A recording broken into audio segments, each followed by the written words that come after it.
இப்போ நம்ம வந்து வெயிலுக்கு வந்து இதமான நம்ம வந்து கம்மங்கூழ் ரெடி பண்ணியிருக்க வீட்டில் இது ரொம்ப சிம்பிளாக நல்ல டேஸ்ட்டாக நம்ம ரெடி பண்ணிக்கலாம். இப்போ இதை எப்படி செய்கிறதுன்னு பார்க்கலாம். நம்ம வந்து ஏற்கனவே வந்து நம்ம சேனல்லே வந்து சோறு வந்து எப்படி செய்கிறதுன்னு டீட்டெயிலாக வீடியோ போட்டிருக்கோம். அதோட லிங்க் வந்து கீழே டிஸ்கிரிப்ஷனில் கொடுத்துருக்கோம். நீங்கள் அதை செக் பண்ணி பார்த்துக்குங்க. நம்ம சேனல்லே இருக்குது, நீங்கள் அதை செக் பண்ணி பார்த்துக்குங்க. இப்போ நம்ம வந்து இந்த மாதிரி டேஸ்ட்டாக நம்ம எப்படி ரெடி பண்ணுறது, நம்ம கடையில் வாங்குற மாதிரி அப்படிங்கிறத நம்ம இப்போ பார்க்கலாம். இப்போ இந்த மாதிரி நம்ம சாப்பாடு ரெடி பண்ணிக்கலாம். குக்கர்லேயே நம்ம ஈஸியாக நம்ம செஞ்சுக்கலாம். அதோடய வீடியோ வந்து நான் போட்டிருக்கேன், நீங்கள் அதை செக் பண்ணி பார்த்துக்குங்க. இப்போ நம்ம இந்த மாதிரி ரெடி பண்ணியிருக்கிற சாப்பாட்டை வந்து நம்ம வந்து இந்த மாதிரி தண்ணியில் மூட்டு போட்டுக்கணும். அப்போ தான் நம்மளுக்கு வந்து அந்த ரவுண்டாக நம்மளுக்கு வந்து நல்லாயிருக்கும். நம்ம தேவைப்படுற அளவுக்கு நம்ம எடுத்து போட்டு நம்ம கரைச்சிக்கலாம். அப்படியே விட்டோம்னா சாப்பாடு ஒரு மாதிரி இறுகுன மாதிரி போயிடும்.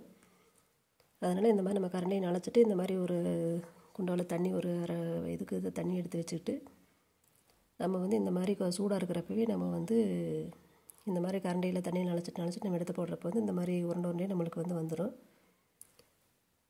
நம்ம தேவைப்படுறப்ப நம்ம வந்து எடுத்து நம்ம வந்து போட்டு கரைச்சி நம்ம வந்து கூழ் ரெடி பண்ணிக்கலாம். நம்ம சேனல் நீங்கள் என்ன சப்ஸ்கிரைப் பண்ணாமல் இருந்தால் பண்ணிக்கோங்க. நாங்கள் போடுற வீடியோக்களில் உடனே வரும். இப்போ நம்ம வந்து மோர் இருந்தால் மோர் சேர்த்துக்கலாம், இல்லைன்னா இந்த மாதிரி தயிர் சேர்த்துக்கலாம். இப்போ இதுக்கு பார்த்திங்கன்னா தொட்டுக்கிறதுக்கு வந்து மோர் மிளகா, நம்ம எது விருப்பமோ அது பச்சை மிளகா, வெங்காயம் நம்ம எது வேணாலும் சேர்த்துக்கலாம். நம்ம இந்த மாதிரி பச்சை மிளகாயும் வெங்காயம் நம்ம கட் பண்ணி சேர்த்துட்டு நல்லாயிருக்கும். இப்போ இதை எப்படி கரைக்கிறதுன்னு நம்ம பார்த்துக்கலாம். நம்மளுக்கு தேவையான அளவு ஒருத்தர் சாப்பிட்டா 2 உருண்டை போதும்.